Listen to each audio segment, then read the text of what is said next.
All right, this would be case D331190, the Velasco case. Counsel, appearance to the record.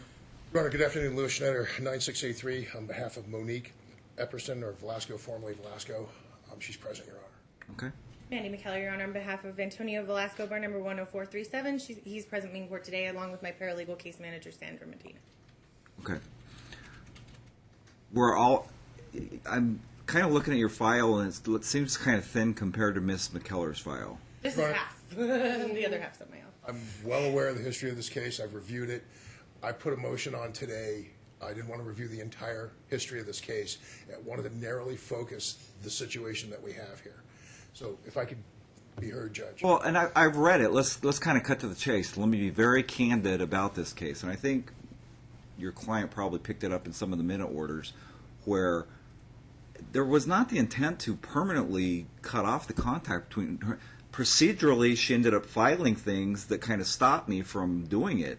And I was particularly hard during the holidays because something was filed, I believe, downtown, and there was nothing I could do. And I hope that got picked up, and because I tried to word it that way to kind of send the message that way. But let me ultimately, Mr. Schneider, let you know where we're at in this case.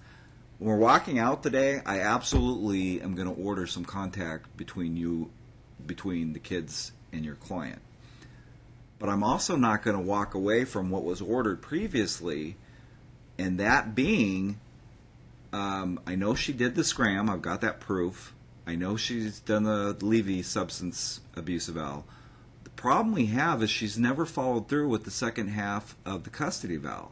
When she was in here before, pro se, she chose, I gave her the option. She could either finish it out with Ms. Schwartz, or she could even start anew, and in fact, I think the whole rate for that particular provider was going to be $3,500, and that's what she chose to do. And then it just kind of went down from here.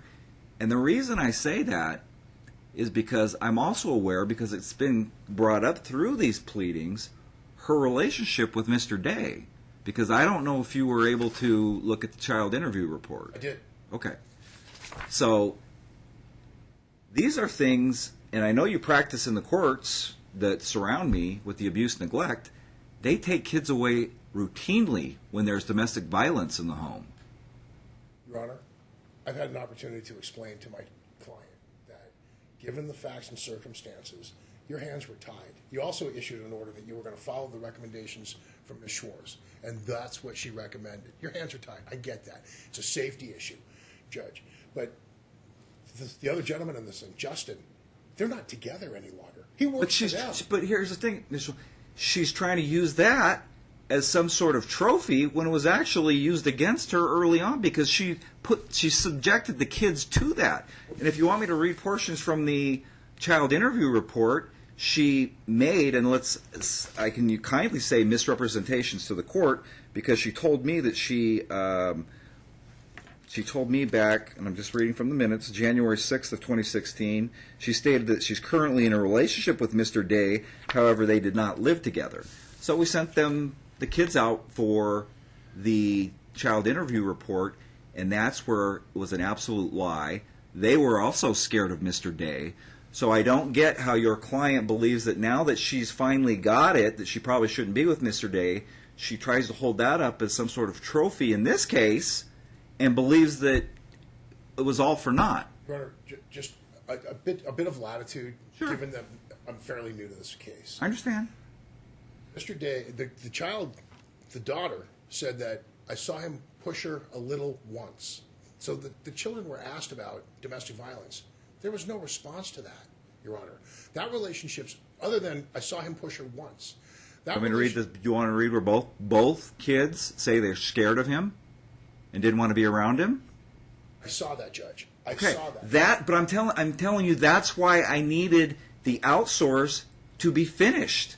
And I don't know if that's the reason why it was being subverted by your client. I realize she's no longer with Mr. Day. That's clearly to her benefit. But that's why the outsource got hung up. It wasn't, and I know she minimized the thing that happened at the school. And again, I'll note for the record that the actual, when you put the subject, the first line of the incident report, S408 drunk. So That was the report. Your Honor. I understand, but the I'm police- telling you, I'm not worried about her drinking and being with the kids. That's not an issue So for there's me. not a safety issue. Your Honor, and I'm not trying to lead the court. The I court is don't know- saying to me that there is no safety issue with my client being with the children. Is that fair? Right now, as long as she's not with Mr. Day, that's fair. That's why I would be ordering even overnight and visitation. But I need her to finish out the evaluation because there got to a reason why we're standing here. Your Honor, my client was upset. She's gone now 121 days, no phone calls, no video conferencing, no contact whatsoever. Children were taken from her life, and I understand why, but she insists that there was this just wasn't the case. And now Mr. Day is working with them. We've got text messages from Mandy's client saying that when you answer Justin, then I'll answer you. They're working together. They're working in concert, Your Honor. Maybe he'll show up here and say, "Yep, we used to fight and beat the hell out of each other," but I doubt it. I don't know. I don't know, That's what an but- outsourced provider does and doesn't But Your Honor, with the investigation. I'm sorry, but I don't see the substantial change in the life of the children. That You don't believe. Again, we're back to day in, day out. Please. Around this quadrant, they take kids out of homes not because they're being abused, because there's abuse in the home, Your Honor, and where the person is not reporting it. As you know, if you want to get technically, she could have been charged with failure to protect. failure to protect. Your She Honor, absolutely could have. I understand. I think the court believes that it is worse than it was. So we're talking about, I'm not sure it should be called a custody evaluation. Perhaps we should call it something else, because we're going to change custody on the basis of a circumstance that doesn't exist anymore? That's up to the provider. I don't know. I don't know who she's with. I don't know what her circumstances are. Clearly, they're probably not as they were, and that would be to her benefit. Let me get to that point, and then we'll see if we have, and we'll set it for a trial. They have every right to put the matter on for a trial, because clearly at the one point they had adequate cause for modification of custody, and if in fact we get a report back, I guess we'll decide where we're going to go from there. But we are going to finish out the outsource evaluation that was previously ordered, whether it be through Ms. Schwartz, which I'll be honest, she's like me. We don't take these cases personal. She might believe Ms. Schwartz takes it personal, and Ms. Schwartz has it out for her. I can assure her I don't. She doesn't. But if she doesn't want to go back to Ms. Schwartz, she wants to go to the other provider, so be it. But I need to know that the situation is not what it was. Your Honor, that's fine. I would ask the court to at least allow me to pick a different provider that's not been involved in this case to this point. That other person hasn't. She hasn't been paid. She hasn't even done anything. She's In had- fact, there she's has had- to be a provider at this Ms. point. McCallagher, I have not interrupted you, and that's my Well, hold- motion, and I'm addressing the court. Hold on one second. William. When we were in here, hold on one second. I do want an opportunity. You to have, respond. listen, I'm not going to deprive anybody of making a record. On November 17th, 2016, I gave your client the option, and she decided that she had in fact, I think we gave her the list. The only other one, and I believe she still is the only other one that's not of a PhD level, because then you are getting into 10,000 plus for a custody evaluation. She chose Miss Gosnell, who apparently quoted her 3,500. And Your So Honor- she hasn't had any input in this to date. Okay, so let's talk about that. My client has paid for, based upon false accusations, she's had to pay for the scram bracelet, she's had to pay for Dr. Levy's assessment, and he's not cheap. And she's had to hire me, and Your Honor, I've tried to bring this case down to the lowest common denominator and stop all of the nonsense that was going on.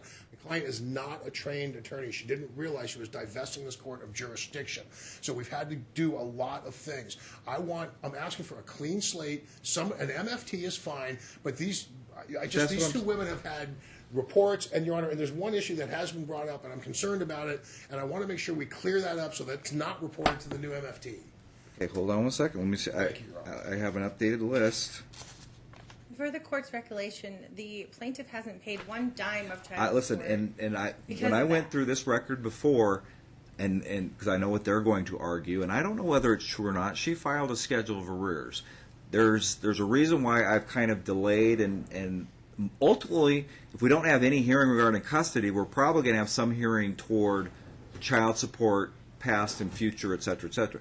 but she's alleged that he was in arrears in child support for quite some time. $8,000, $8,100. That's not true, Your Honor. Again, And- Mrs. Keller, I don't know. But we deferred child support so that she could pay all of these We providers did. at the last hearing. And again, I could assure you after the next one, given the report, because I think an eval can get done within 90 days, something's going to get ordered one way or the other. Because again, and I'll wait to make sure Mr. Schneider can hear me. I'm sorry, Your Honor. Even had she been paying according to her stated income of her last FDF during these several months wherein he's had custody of the kids, she should have been paying him $1107, and I stayed the child support order so that she could do the custody evaluation, so that she could do the Levy evaluation, so that she could do the scram, and we've done that, and we will do it, Your Honor. Of course, it's an order of the court. I would ask that you take it under advisement that perhaps, based on whatever the outcome is, they may be forced to pay for half of it or all of it. I don't know. That's the other part of this case. He's already paid his $4,000 of this case. Okay, well, then he needs to get his money back. I'd like to start someplace else. He Judge, can't get his money back. She already did the work on it. that's with Schwartz. Yes. She already did half the work on the case. All right, Judge, that's fine. I was unaware of that. So I would like to have a clean slate on this matter and a new MFT, and we, of course, will go forward. That's the order of the court.